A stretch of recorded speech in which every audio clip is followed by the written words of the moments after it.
Love him or hate him, no one can deny the talents of musician and producer Kanye West. With multi-platinum albums, 21 Grammys, and successful worldwide tours, he is one of the influential artists of the 21st century, the founder of Good Music Records, and a current net worth of $120 million. So how did it all begin? Atlanta-born Kanye West spent one of his early years in the suburbs of Chicago with his mother. He was influenced mostly from 50s and 60s soul music and the rising popularity of hip-hop music within Chicago at the time. He started rapping when he was in the 3rd grade. By age 13, his mother paid for him to go into a recording studio. He eventually met up with producer No ID, who would later become his mentor. No ID taught him about sampling and program beats when he got his first sampler at age 15. Even though he received a scholarship to attend Chicago's American Academy of Art after graduating from high school, Kanye wanted to pursue a music career and later dropped out of college at age 20, to much of disapproval of his mother. His big mainstream break was in the year 2000, where he began producing for Rockefeller Records, most notably his work with now good friend Sean Jay-Z Carter on the critically acclaimed The Blueprint. Kanye was accredited on 4 tracks on the album, including one of its singles, Izzo, HOVA, where he sampled Jackson 5's I Want You Back.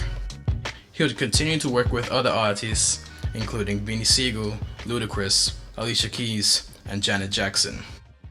Kanye's life changed forever on October 23, 2002. Kanye West, while driving home from a recording session in California, fell asleep at the wheel and got into a near-fatal accident. The crash left him with a shattered jaw, which required him to have reconstructive surgery, but that didn't hold him back from his dreams.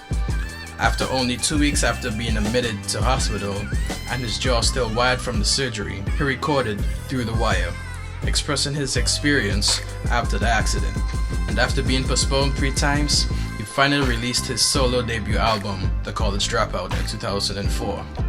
Steering away from the popular gangster rap trend at the time, he introduced subject matters of self-consciousness, religion, family. Despite some believing that his voice and style wasn't marketable, his debut album sold 441,000 copies in its first week, and 3.4 million copies worldwide to date.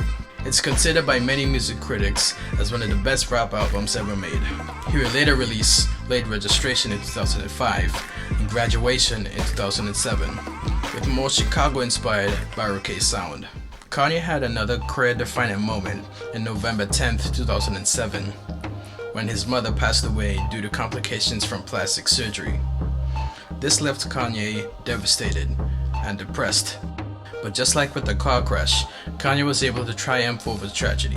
He released 808 and Heartbreaks, an experimental album, changing his usual style for more singing with autotune and the use of 808 drum kits. It introduced alternative rap, a style that would pave the way for artists such as Drake, Wale, Kid Cudi, B.O.B., Big Sean, Tyler the Creator, Chance the Rapper, among many others.